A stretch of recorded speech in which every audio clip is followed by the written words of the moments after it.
Hello everyone! Ayan, at nagluto si Tita Wena ng napakasarap na tinolang spare ribs sa pako na napakalambot. Look at that! At kung paano nga ba lutuin yan, halika na, samahan niyo ko. Good day! Welcome to my channel, Wena TV.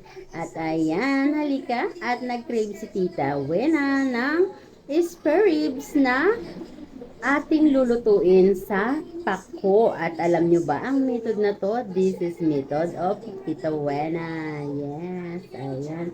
Halika na. At si Tita Wena nga ay medyo not feeling well.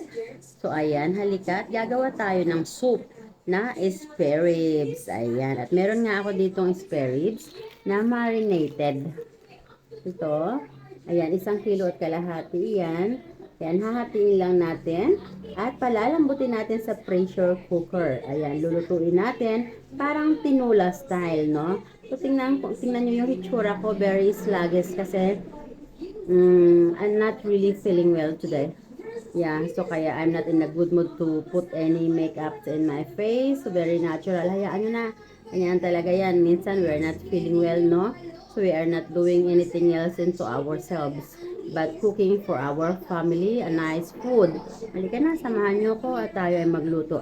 At sa pagluluto nga natin, gagamit tayo ng fresh na pako. Ayan, meron tayong freshly harvest na pako. Ayan, sarap yan.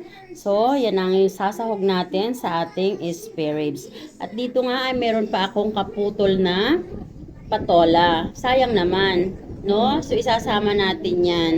Marami rin benepisyo yan sa ating katawan at lalagyan natin ng sili. Siyempre, sa pagluluto natin, ang unang-unang ingredients na gagamitin natin ay ginger. So, dapat medyo generous yung ating ginger. Ayan, sarap niyan. Ayan. At syempre, hindi mawawala ang bawang at sibuyas. Ayan. At ang ating marinated na spare ribs. Minarinate ko na yan. Kagabi ko yan minarinate para mas masarap yung ating ulam. Ayan. So, minarinate ko lang po yan ng durog na paminta at saka patis. Ayan. Pero hahatiin ko lang po yan dahil masyadong marami. Ayan. Ang sarap niyan, guys. So, halika na. At simulan na nating palambutin ang ating spare ribs sa pressure cooker. And yes, tama ang narinig nyo. Sa pressure cooker ko po yan lulutuin para mas malambot na malambot. Mas nag-i-enjoy kasi ako sa spare ribs pag yung pati yung buto ay pwede na nating ngatain sa lambot. Ano? I'm sure ganun din kayo. Halika na, magluto na tayo. Ayan, so gawin muna natin yung mga ingredients na yan.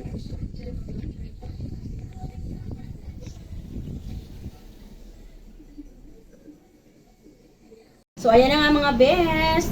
Isasalang na natin, palalambutin na natin yung ating buto-buto or spare ribs. Ayan. So, igisa muna natin ang ating luya. At siya nga pala, hiniwa ko lang ng ganyan. Maninipis yung ating luya. Ang gamit ko nga palang luya ay yung mga baby, no? Para hindi masyadong mabunot.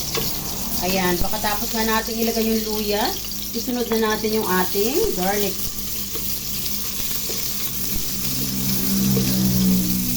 Ayan, so medyo generous yung luya natin. Kasi ito po ay parang tinola style. Tinola style na spare ribs. And yes, sa pagtitinola natin, hindi lang chicken ang pwedeng tinulahin. Lahat pwedeng tinulahin. But this time, ang gamit natin ay spare ribs. Ilagay na rin natin ang ating onions. Ayan, so hayaan natin mag golden brown muna. At pag nag-golden brown na nga yan, ilalagay naman natin ang ating pork cubes. Pero hayaan muna natin mag-golden brown ng konti. Pag lumabas na yung aroma niyan, pwede na natin ilagay yung pork cubes. Bango.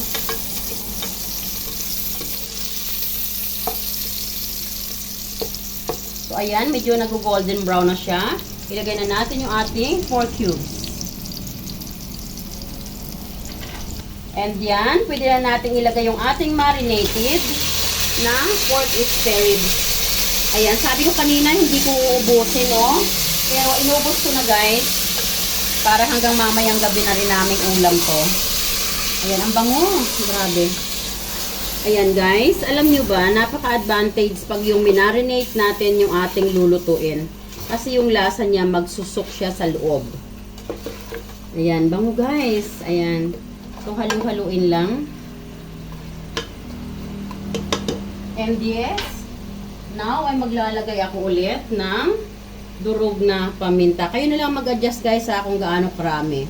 Pero dahil nilagyan ko na yan ng durog na paminta sa aking pagmamarinate, kunti na lang yung aking ilalagay.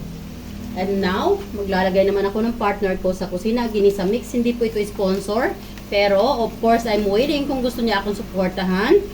Bekenemen, Ginisa Mix. Ayan, this is my partner sa kusina talaga. Dahil sa Ginisa Mix, napapasarap ko lahat ang aking lutuin. Ayan, haluin nga lang po ulit. Bango, guys, promise. Ayan. Ayan, so medyo ilay lang po ng kunti sa ating pressure cooker bago natin tatakpan yan at lalagyan natin ng sabaw. Sabaw enough para mapalambot natin ang ating buto-buto or spare ribs at mayroon tayong mahigop.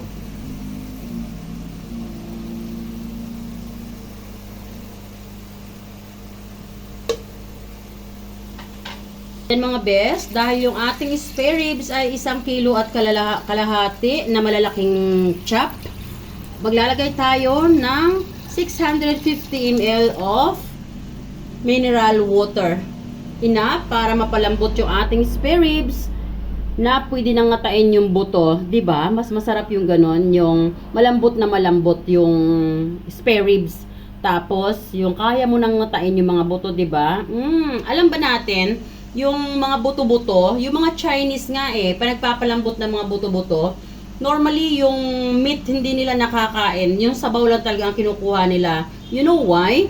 Rich of collagen po yun. So kaya naman ako, pag nagpalambot ako ng buto-buto, ay make it sure talaga na malambot at nginangata-ngata ko yung mga buto na yan. Kasi yung mga buto-buto na yon, yung kanyang benefits can contribute a lot onto our inner circulation, especially sa ating melanin tissue, sa ating skin surface, at sa mga ligament and nerves natin. So, yung benepisyo niya ay napakataas. So, kaya kailangan palambutin ko talaga yun na malambot.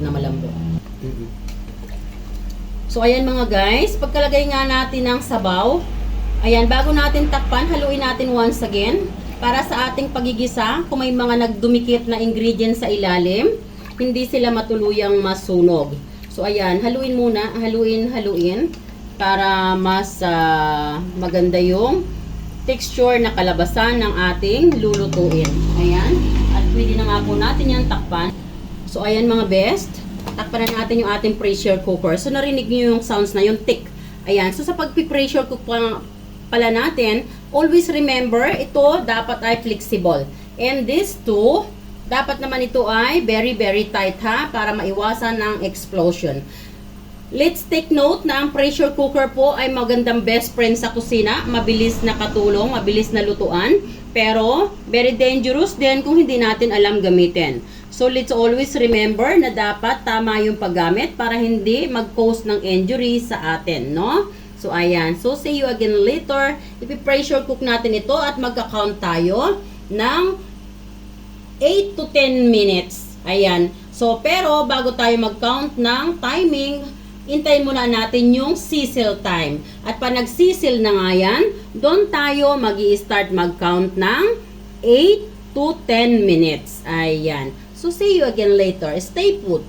So, ayan mga bes, nagsimula na nga mag-sizzle ang ating pressure cooker.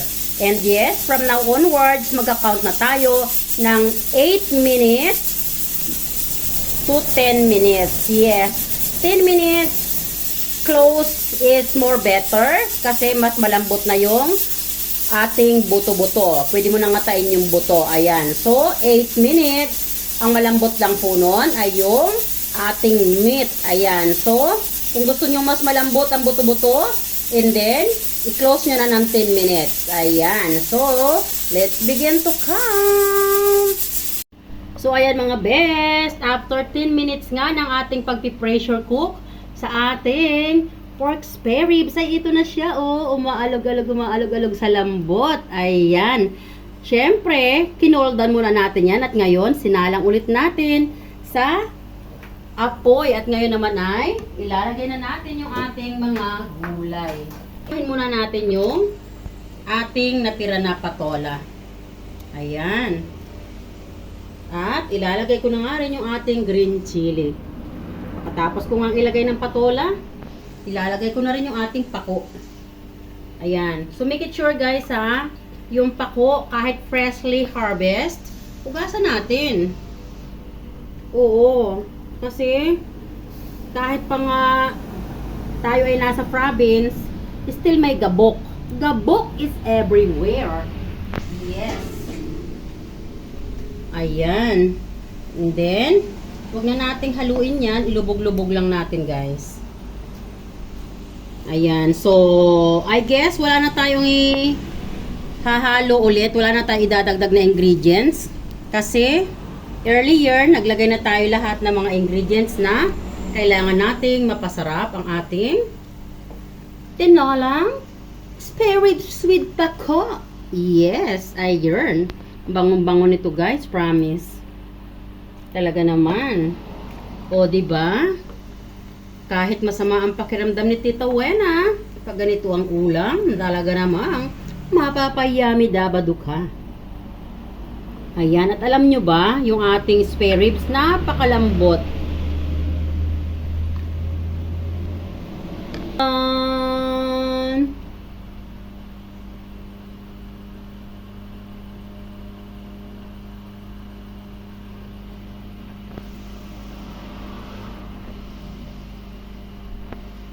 Delicious! At sasabaw pa nga lang yan guys. Tingnan nyo. Sarap. Ayan. Huwag nating i-overcook guys yung pakuha, yung gulay. Kasi yung kanyang mga vitamins na may contribute sa ating body, mag-evaporate na. No? So, dapat half cook lang. So, kaya naman, tama na po yan. At patayin na nga natin ang apoy. Ayan. Ayan, so mayroon naman tayong naluto na bagong putahe dito sa kusina ni Tita Wena.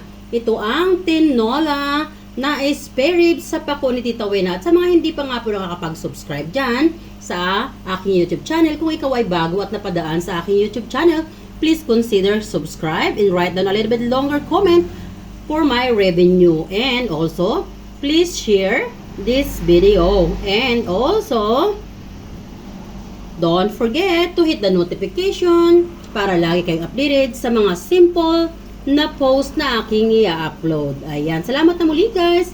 And like I always say, don't forget to keep loving one another. Advance Merry Christmas. And God bless everyone. I love you all guys. God bless.